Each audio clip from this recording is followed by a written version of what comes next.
Hey everybody, welcome to another episode of TBD with TLG. I'm one of your hosts, Jonathan Nieh from Trowbridge Law Group. I'm joined today with my partner, Mr. Gene Trowbridge. Hi, Gene. Hi, Jonathan. You're looking good today. I Thank can't you. You wait too. to have you tell us what the topic is. So people probably think that we actually do think about the topics beforehand, but no, we actually don't. We come up with literally like 10 minutes before the show. But today, this episode of TBD with TLG is going to be the top four sections, the four most important sections of the PPM, the Private Placement Memorandum. So, what is the PPM? First of all, the PPM, Private Placement Memorandum, that's what it stands for. It's basically the disclosure document that you have to give to your investors. If you're syndicating a deal, if you're doing a 506B, 506C, any Reg D deal, you have to have a PPM. You have to give certain disclosures to your investors. The PPM has all the disclosures. Some of the sections that we're not really going to delve into today include, there's a huge section about risks, all the risks involved in the deal. Risks involved with investing in real estate, general risk of investing. Other sections include conflicts of interest, dispute resolution. That's an important section. Liquidity, voting rights. But the four most important sections of the PPM that we're going to talk about today are sections 2, 3, 4, and 5, which are section 2 is information about the company, like organizational information. Section 3 is sources and uses. Section 4 is distributions, and section 5 is fees. So I'll be talking about the first two sections, sections 2 and 3, and then I'll let you talk about 4 and 5, Gene. Sounds good? Sounds good. Well, so section 2 of the PPM is titled Summary of the Company. And so I should probably point out that this is all based on our documents, what we draft for our clients, our PPM. If you go to another attorney, another law firm, they might draft it differently, but this is how we put together our PPM for our clients. So in our PPM, section 2 is titled Summary of the Company. So it's going to talk about, well, first of all, what type of company it is. So for our clients, we use LLCs. So it's going to have the name of the LLC. It's going to have the address of the LLC. It's going to talk about how the LLC is structured, right? So usually for a syndication, it's going to be a manager-managed LLC. So it's going to talk about who the manager of the LLC is. Usually it's another LLC that we set up for a client, and then it'll talk about who's involved in that manager LLC. Whether it's one person or a team of people. And then it's going to talk about how the LLC, how the syndication LLC is structured, as far as whether or not there's classes, multiple classes of members. So sometimes you'll see Class A and Class B members. The percentage breakdown between those classes. So if you have, just give an example. We'll often do like an 80-20 split with our clients. So 80% of the interests are owned by the Class A members, and then the syndicator owns the last 20% as Class B members. That's going to be in this section. It usually also talks about the minimum investment amount required of each investor, and then also maybe the maximum investment amount if you want to set that. What else does it talk about? Oh, timing. Timing is also mentioned here. So it talks about the date that the offering started, the date that the minimum dollar amount, the target threshold amount has to be raised by, which is that's the date that, for our clients, at least for our documents, that we say that they could break in pounds and you actually use investor funds at that point, once you reach the minimum dollar amount, and by that date. basically is what I'm trying to say. And then also have the last date, which is when you anticipate closing the offering to new investors. Let's see what else. A pretty important part of this section is the information about the property, right? So if you're doing a specific property syndication, it'll have information about the property. So the address of the property, you know, maybe the approximate purchase price of the property, whether or not you're using financing. We could also put like the loan terms here because that's relevant to the property. What else? There's also a little bit of a summary of voting rights in this section. So it'll talk about the percentage that you need to remove the manager for good cause, and also the percentage for making a major decision in the company. That's about it. Am I forgetting anything in this section that we should probably point out to our clients? Probably the information about the manager. I thought I did. Okay. Well, I thought I mentioned that, but yeah, there is a section about the manager LLC and all the parties involved that will be taking part in overseeing the deal. The management team. A lot of our clients like to use that. That's probably the biggest part of this section. And then a lot of that stuff that really applies to organization information about the company and the property, specifically in our documents, we put in a self-standing exhibit. Exhibit number 4 is the investment plan, the property package, whatever you want to call it. And so we'll have a paragraph about the property, but we'll say, look at exhibit 4, and here comes the sponsors package with pictures and rent rolls and projections and all that. We keep that separate so that the offering document doesn't get to be 7,000 pages long, and as you're doing your due diligence, something changes. Let's just change the property package, not the whole entire document. And that's the way we structure it. And as Jonathan said, we're talking about section 2 in our document. This information is going to be in everyone's document. All 4 of the things we're going to talk about will be in everyone's document. They just might not be in sections 2, 3, 4, and 5 the way we do it, because there's a structure on how a PPM is drafted, but there is some art to the storytelling. And Jonathan and I have developed this art form because we think this is the best way to tell the story and draw the investor's attention to what's important right off the bat. Yeah. Sorry, I forgot to mention the PPM is the story of your offering. That's what we always say. That's what Gene always says. So, I mean, we like to structure it a certain way. I think it makes sense once you see all of our documents together. We're just talking about the PPM right now, but we like to draft the PPM so it kind of flows nicely with the operating agreement, right? So, section 2 of our PPM kind of matches article 2 of the operating agreement. Same with 4 and 5. So that's why we draft it the way we do. And I think ours is pretty good. I mean, I've seen some other ones out there, and ours is very readable, right? So it's very it doesn't use a lot of legalese, I think. But we use plain English. Yeah. Yep. Plain English as much as we can, right? Yeah. Well, we try to, yeah.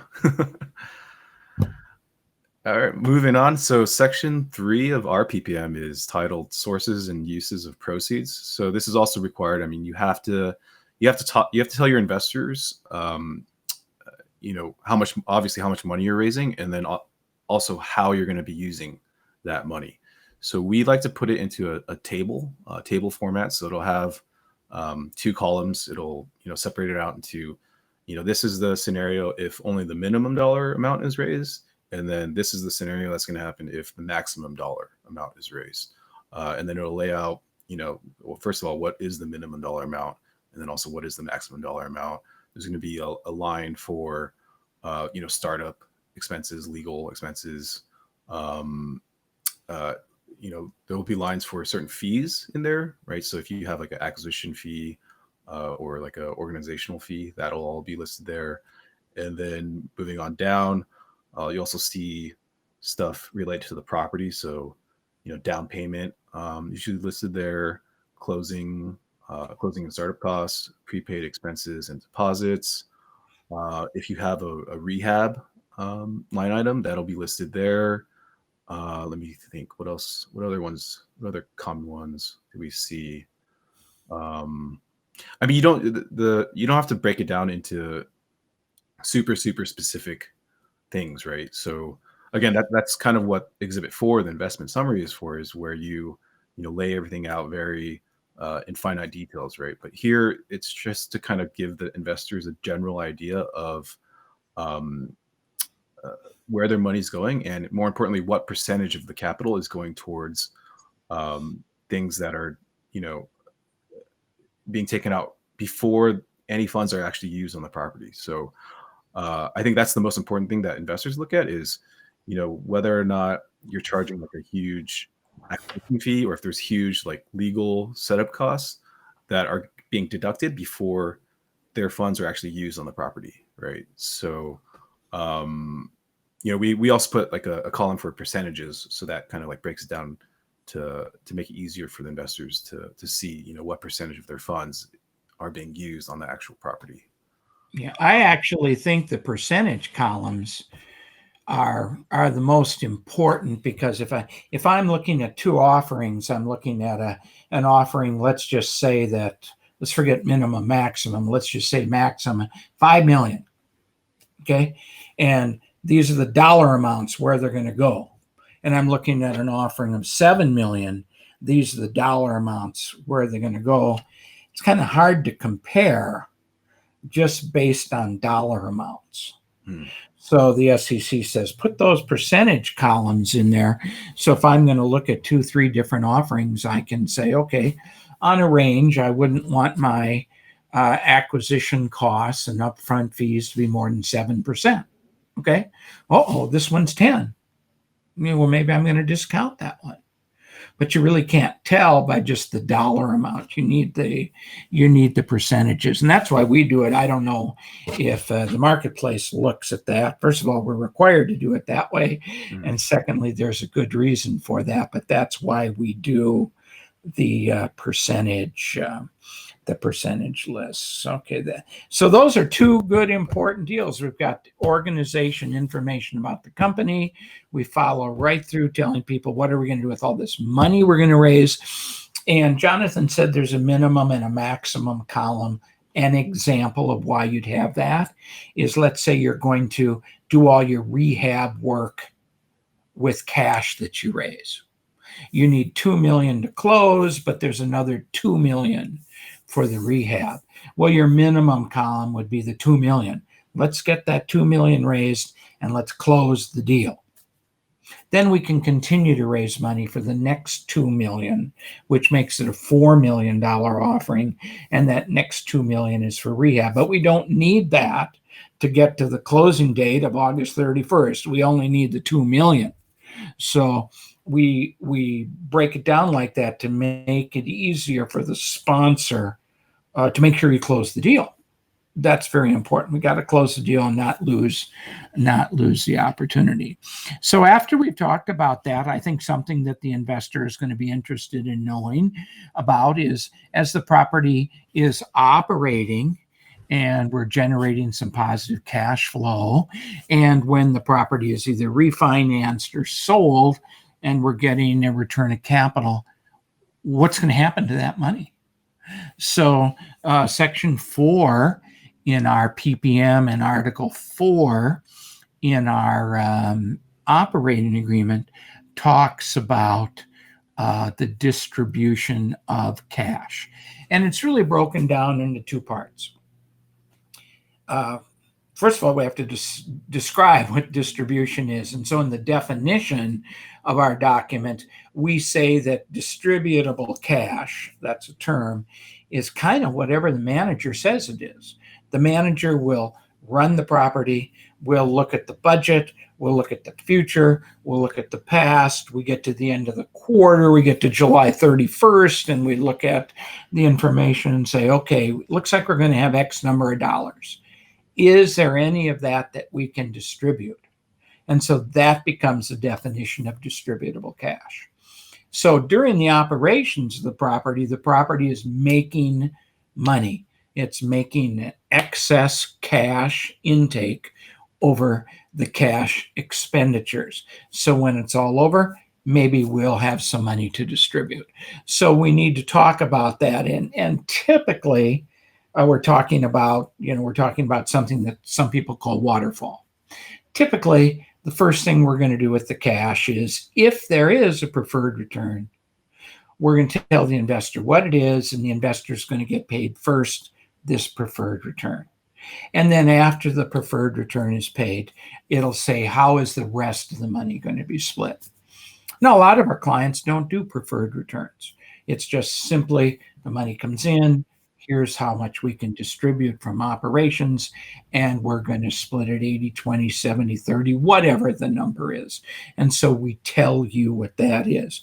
The PPM tells you that. The operating agreement puts it into the rules. This is what we're going to do, but the PPM is describing it. And then we get to the point where we're not making money from operations, but we're actually providing some sort of a transaction where the investor can get a return of their capital through a refinance or maybe a sale. And so what do we do when we have one of those transactions? We do the same thing. We go through the distributable cash definition. We're refinancing the property. Do we need to take money?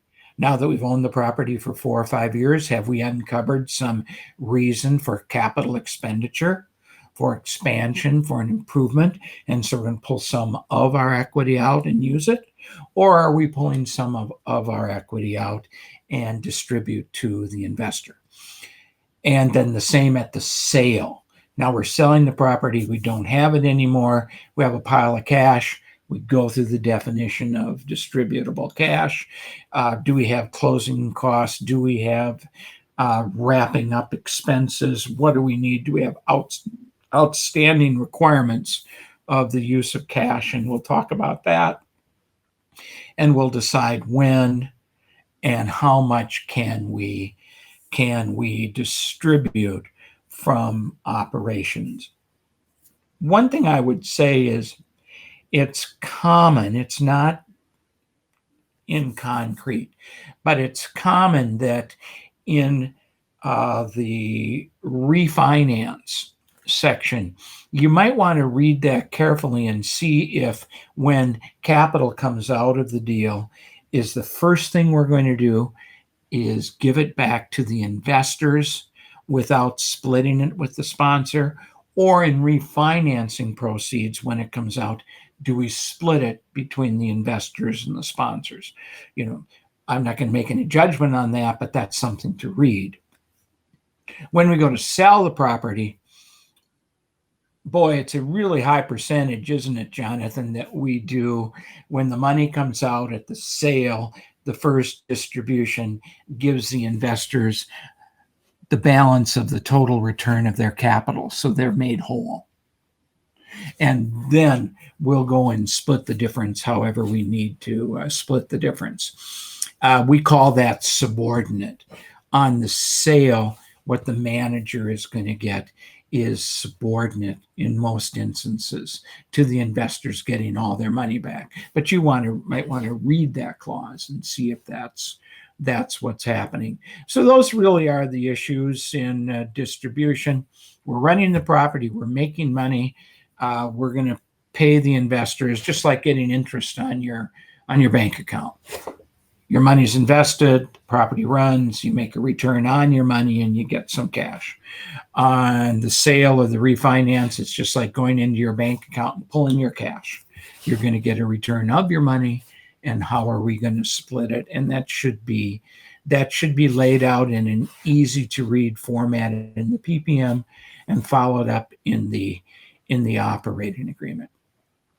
Now, the last of the major sections that we're going to talk about today is Section 5 in our document. It's management fees and expense reimbursements. The manager, the sponsor, probably has a lot of money expended up front to get this opportunity available to the investors. So the very first thing we say is, of the money that's raised, there's the ability for the sponsor to get reimbursed for all their expenses. And so we cover that. Maybe we enumerate what those expenses are. Then we start operating the property, and we use, in the PPM, we use a chart. In the operating agreement, we write out the words for the rules.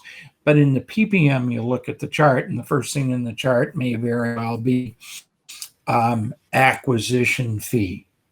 Is the sponsor getting something related to just simply providing the opportunity for the investors buying the property? It'll give the name of the fee. It'll give an explanation of why we have the fee. It'll tell you when the fee is paid, and it'll tell you what the dollar amount is. It's not unusual for an acquisition fee to be paid to the sponsor to reimburse them for bringing the opportunity to you. It's going to be paid at the time of the closing, and it's going to be a percent of the price of the property acquired. That would be very, very common. It could also be an acquisition fee or an organizational fee for bringing the opportunity to you. It's going to be paid when we break impounds, and it's going to be based on a percent of the dollar raised. So there'll be 4 columns there, and I'll explain that. Then we get down into operations. Is there an asset management fee? What's it for? It's for managing the company. When it'll be paid, probably quarterly, and in what amount. It's either going to be a fixed amount every quarter. It's going to be a percent of something like the operating income or the revenue, or a percent of the money raised that's still in the deal. Then we come down and we talk about property management. Property management fee. Well, who does that actually go to? Does that go to the sponsor or maybe a third party? And then we talk about what the fee might be and when it's paid and what the amount is. And then we come into some other things, like we're just talking fees, because back in Section 4, we talked about the distribution of the cash. Now we're just talking about fees. So a common fee might be a refinancing fee. If the sponsor has to put all the work together to refinance the property, we'd have a refinancing fee. What's it for? It's for the sponsor's work in getting us a new loan. When is the fee going to be paid? It's going to be paid when we get the new loan. And what's the amount of the fee? And typically it's 1% of the loan amount. And then we might have a disposition fee. What's it for? It's for the sponsor doing the work to getting the property sold. When's it going to be paid? It's going to be paid at the closing. And what is it going to be? It's probably a percent of the purchase price. Now, the list of fees can be longer. I've just really enumerated some of the major ones. We could have a construction fee. Maybe this property has a lot of rehab, and we're going to pay the manager 5 or 6% of the construction cost to oversee construction management. We do see, Jonathan and I do see a fee once in a while to pay people, the manager or affiliates of the manager, for actually signing the loan. One of the things I'm talking about more and more to my clients is the question is, well, does a client have skin in the game? When the investor says, well, what have you put in the deal? Well, it could be 2 things. It could be the cash, or it could be the sponsor's willingness to sign on the mortgage. That signature is valuable. And if we go to a key principal, we probably have to pay that key principal for their signature, for their willingness to take on the risk of being in the mortgage. And why wouldn't it be valuable? Because the sponsor has signed. So these are the types of things, but you'll know all the fees that the sponsor is going to take out of the deal, and they're going to be in Section 5 in a chart. And then you're going to see them in the operating agreement in Article 5, where we list them and go through more complete information about them. So, Jonathan, I think we've done Section 2, organization, Section 3, sources and uses, 4, cash distribution, and 5, fees and expense reimbursements. Any other things? I know you mentioned earlier some other things. Any other things you want to talk about before you close us out here today? No, I just wanted to point out that, I mean, we're talking about what we think are the 4 most important sections of the PPM, but the whole document. Right. We're right. We're right. We are right. But I mean, the whole document is important, right? So if you're our client, you should definitely read the entire document and understand every section. But these are the 4 sections that you'll probably get the most questions from your investors about. Let's take just a second and brainstorm, just you and me, throw out sections other than this that you think people should read. I'm going to throw out one, then you can come back with one. Liquidity. I was going to say liquidity. Liquidity for the investor. What's one from you? Tax issues. The tax section. Yeah. Conflicts of interest. Hey, I'm a sponsor. I've got 20 deals on the street. You know there's some conflicts. Suitability standards. Suitability. Who should invest? Risk. Say we only have a 5-year loan. Let's talk about what happens at the end of 5 years, right? Oh, the definition section. That's important. The definition section is really good. Voting rights. We got to talk about voting rights. What can the investors vote on and what can they not vote on? Very, very, very interesting. So I think we just probably covered everything that's in the PPM, and all that stuff gets flown into the operating agreement. So maybe someday we'll have a session on the operating agreement. What do you think? Yeah, I think that's a good idea. If you guys think that's a good idea, write in the comments what you guys think, if we should talk about the operating agreement next, or whatever topic that we should talk about next. But yeah, I mean, thank you everyone for watching another episode of TBD with TLG. Same time next week. Well, make sure to like and subscribe. If you do subscribe to our channel, make sure that you do it publicly so that we could see. And you might, be able to win a copy of Gene's book, maybe an autographed copy of Gene's book.